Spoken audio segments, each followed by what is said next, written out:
नमस्कार पटनायक्स किचन को आपण मानंकु बहुत बहुत स्वागत। आज बनेबा गोटे सहज आउ स्वादिष्ट स्नैक्स रेसिपी जोटा कि खाइबा को बहुत क्रिस्पी आउ टेस्टी रहइबो। फटाफट बनी जिवो। रेसिपीटी भलो लागिले लाइक करिवे, शेयर करिवे आउ चैनल को निहाती सब्सक्राइब कर देबे। चलंतु स्टार्ट करिबा आज रे रेसिपी। प्रथमे गोटे जागा नै सेथिरे दबा कटा पियाज। मु एठी दुईटी बड़ पियाज को लंबा रे सरू सरू करी काटिकी नेछि। एबे एथिरे दबा दुईटी कंचा लंकार कटा, ता सहित देबा किछि कटा धनिया पत्र, गोटे चमच अदा छेचा, तापरे दबा स्वाद हिसाब रे लूण, गोटे चमच रेड चिली पाउडर, गोटे चमच तेल आउ गोटे चमच जीरा। एबे एथिरे ऐड करिबा आधा कप चाउल चूना। चाउल चूना देकी एसबू को भलो भाबरे गोळै नबा। तापरे एथिरे अल्प अल्प करी पानी देई गोटे डो बनै नबा। देखि पारुथिबे एठी हमर डोटी बनि जाईछि। एबे हाथ को धोई तेल हाथ रे ए डो रु अल्प नेई टिक्की शेप दबा।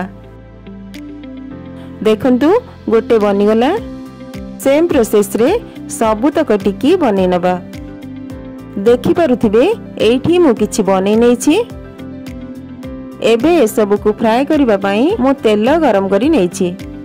गैस रे फ्लेम को हाई रे रखिकी गोटे गोटे करी तेल रे दबा। फास्ट तेल को भलो भाबरे गरम करी नबा। तापरे टिक्की गुडी को तेल रे दबा। गोटे साइड हेइ जिबा परे टिक्की गुडी को ओलटाई नबा। तापरे एपट सेपट करी दुई साइड गोल्डन हेइ जिबा परे तेल रु छाणी बाहर कर नबा। देखंतु एठी टिक्की गुडी को हेइ गलानी। एबे याकू तेल रु बाहर कर नबा। सेम प्रोसेस रे सबुतक टिक्की को फ्राई कर नबा। देखंतु एठी हमर रेडी हो जाईछि पियाज रे बहुत क्रिस्पी आउ टेस्टी रेसिपीटी। आपण माने निहाती थरे ट्राई करंतु, बहुत बढ़िया लागिवो।